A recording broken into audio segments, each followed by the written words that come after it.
So this is a replicant stylus, and the replicant styluses tend to have the tightest tolerances. In part because all they need to do is make sure that they cut the cantilever at a 90-degree angle, and then this is a flat face, or it should be a flat face of this shank, and then it's a butt edge, all right, and then they put the epoxy to hold it together.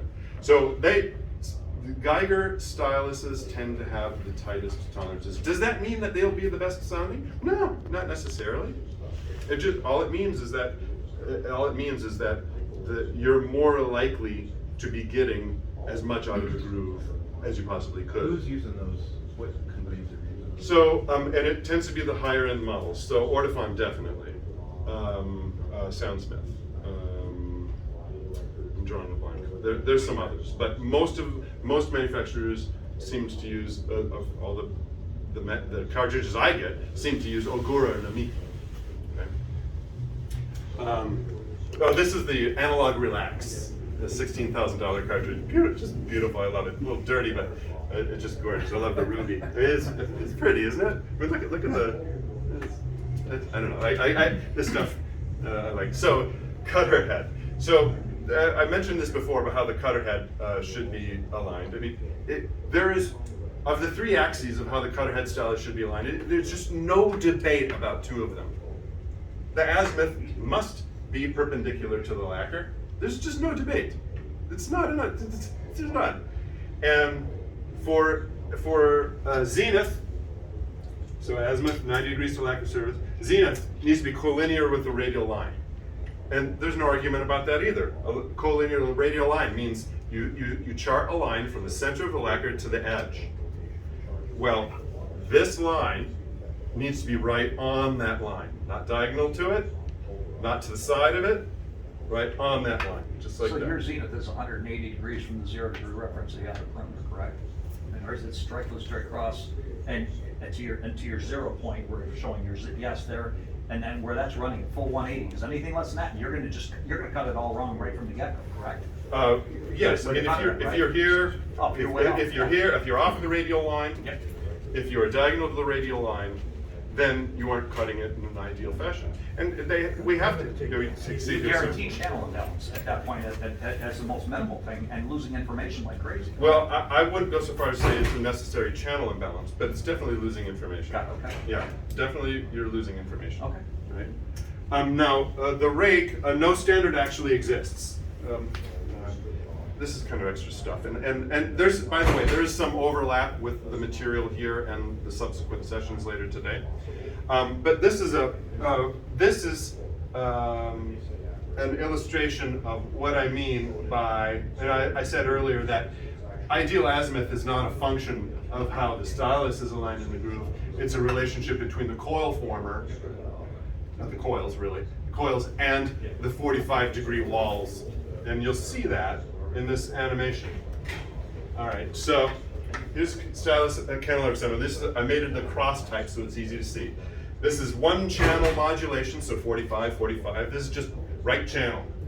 And when it's just the right channel, you see that coil former is moving, and this one is just twisting. It's really not moving. It's only twisting. So therefore, it's not generating an electrical signal. Okay?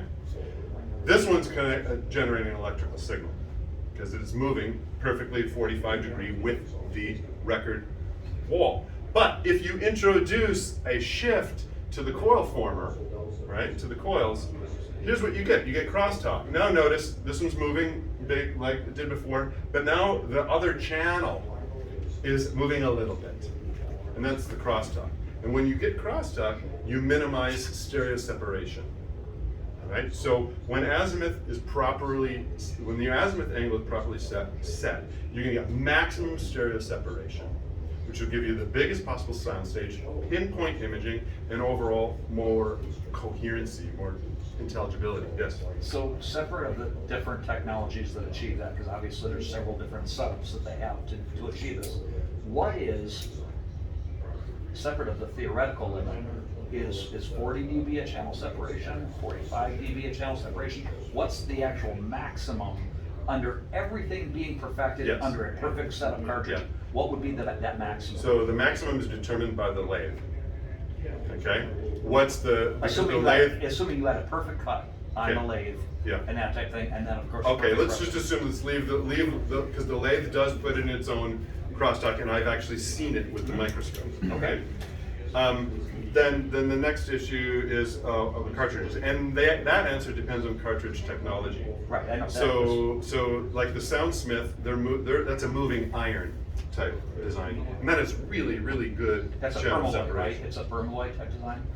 I don't know. I Okay, don't know sorry. them well enough to Okay. answer this, okay?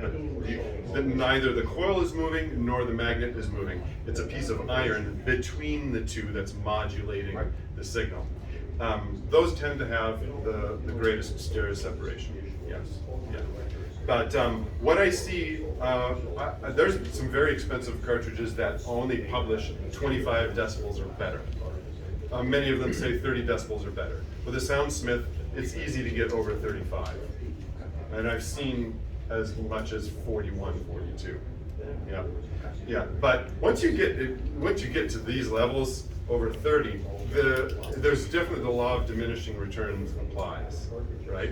Like hearing the difference between 32 dB crosstalk and 40, you might have difficulty hearing a significant improvement. It's just the law of diminishing returns applies. Okay, yeah. So, so hopefully what I've been able to do is illustrate that both at the lathe and at the manufacturing level, there's right now tolerances which are keeping us from reliably getting the maximum amount of information from the group. All right.